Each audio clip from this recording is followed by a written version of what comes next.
Thank you, Mr. Chairman. American families are getting hammered by soaring prices while giant corporations are raking in huge profits.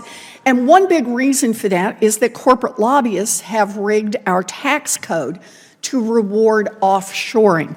Now, offshoring means fewer good jobs for American workers.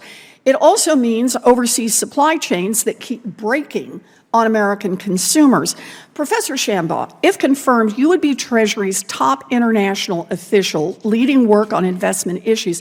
So today I wanted to talk with you about how our tax code disincentivizes investments in U.S. manufacturing. And I'd like to talk about AbbVie, the company that the chairman just raised, a big pharma company known for jacking up drug prices and exploiting tax breaks for offshoring.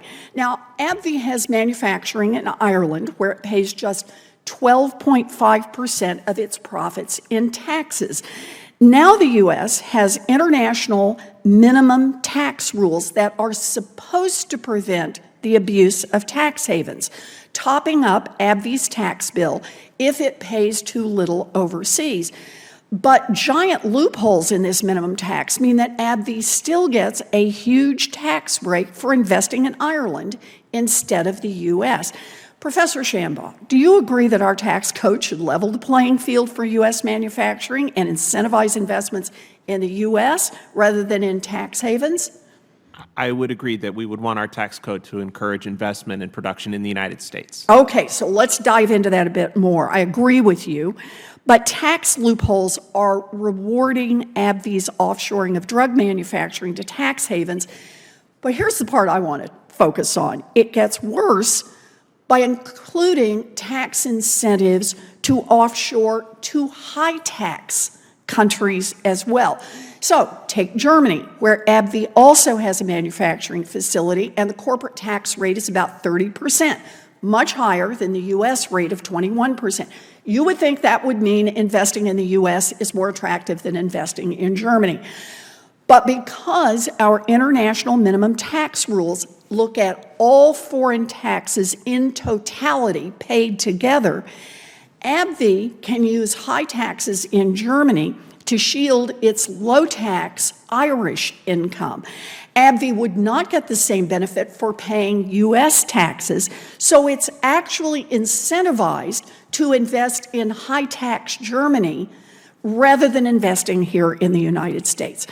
So, Professor Shambaugh, when you think about our international investment policy, does it make sense to invest in rewarding investing in Germany over investing in the United States?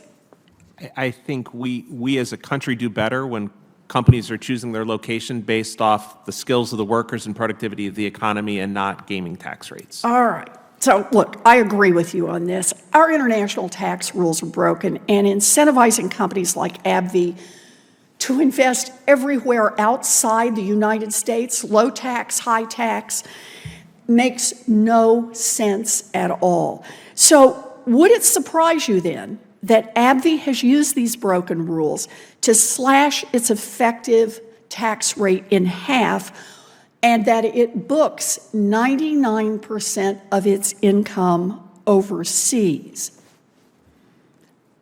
I guess in some sense it wouldn't surprise me based off some of the things I've heard the chairman say so far today, but it does not sound like the way we want our tax system to function. So would you like to see changes in this system? I think having a global tax system that would not encourage booking tax profits in tax havens would definitely be better for the country. You know, I know you've done work on this, and I appreciate the work you've done. I also want to say how much I appreciate the work that Chairman Wyden has done on this long and consistently. You know, we just have to recognize that corporate lobbyists have rigged our tax code for big pharma, and that it is incentivizing offshoring when we need to be investing in good jobs and secure supply chains here at home.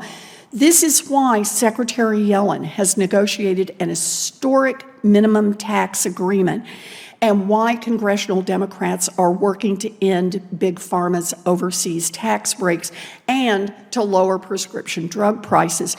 I know that corporate lobbyists are kicking and screaming because they like a situation where their companies don't have to pay taxes, and they like to be able to continue to raise their prices. But our job is to put American workers, American small businesses, American consumers first, and we need to reward investments here in America instead of everywhere else in the world. So thank you very much, both of you, for your work.